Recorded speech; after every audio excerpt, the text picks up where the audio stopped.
Please sit down. Take a sit down, Connie. All right, Mr. Brock, tell us from the beginning exactly what happened in this house tonight. Does anyone want lemon tarts? Yes, a tart would be fine. Not now, ma'am. Go ahead, Mr. Brock.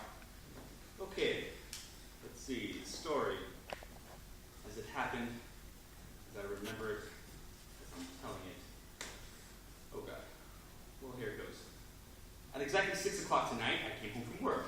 My wife Myra was in her dressing room getting dressed for the party. I grabbed a bottle of champagne out of the refrigerator and headed upstairs. Rosita, the Spanish cook, was in the kitchen with Ramona, her Spanish sister, and Ramiro, her Spanish son. They were preparing an Italian dinner, and they were waiting for Myra to tell her when to start dinner. As I climbed the stairs, I said to myself, it's my 10th wedding anniversary, and I can't believe I still love my wife so much. Myra was putting on the perfume I bought for Christmas. I purposely buy it because it drives me crazy. Tapped on her door. Tap, tap, tap. She opens it. I hand her a glass of champagne. I make a toast. To the most beautiful wife a man ever had for 10 years. She says, to the best man in the best 10 years a beautiful wife ever had.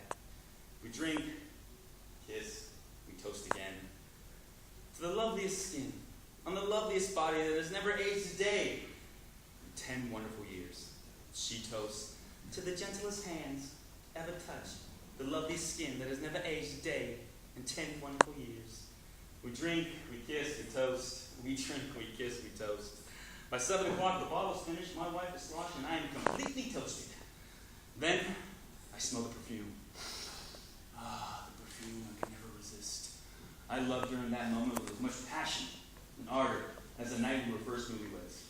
I tell you this, not with embarrassment, but with pride and joy for a love that grows stronger and more lasting as each new day passes.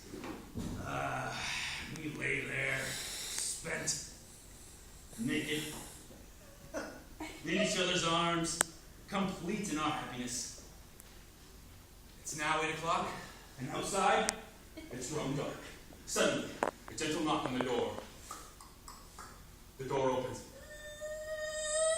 A strange young man looks down at us with a knife in his hands. Myra screams.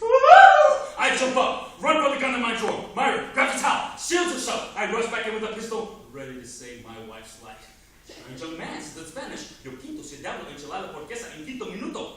But I don't speak Spanish. I never saw this on Ramiro before, and I didn't know the knife was to cut up the salad. He was asking should they heat up the dinner now. So I get my gun out.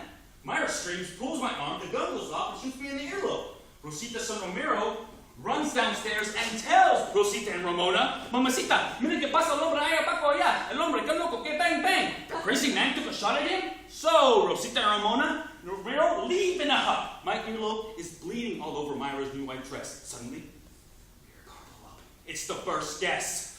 Myra runs downstairs, grabs her bathrobe, tries to stop Rosita, Ramona, and Mero, otherwise we'll have no dinner. But they drive off in an Alfa Romeo. I look out the window, but it's dark. I think someone's stealing my beautiful overseas. So I take another shadow. Myra runs downstairs to the basement where we keep the cedar chest. She's looking for the dress she wore last year for Bonds for Israel. She can't find the light, trips down the stairs, and passes out in the dark. I run downstairs looking for Myra. Notice the basement door is open. Afraid the strange-looking kid is coming back, so I lock the door, not knowing Myra was still down there. Then I run upstairs to get some aspirin because my earlobe is killing me from the hole in it. But the blood on my fingers, it gets in my eyes, and by mistake, I take more Valium instead. Now, I hear the guests downstairs, and I want to tell them to look for Myra, but suddenly, I can't talk from the Valium, and I'm bleeding all over the white rug, so I start to write a note explaining what happened. But the note looks like gibberish, and I'm afraid they'll think it was a suicide, and they'll call the police. And my good friend, Glenn Cooper's coming in. It'd be very bad for his campaign to get mixed up with a suicide. So, I tore up the note, flushed it down the toilet, just as they walked into my room. And they're yelling at me, what happened?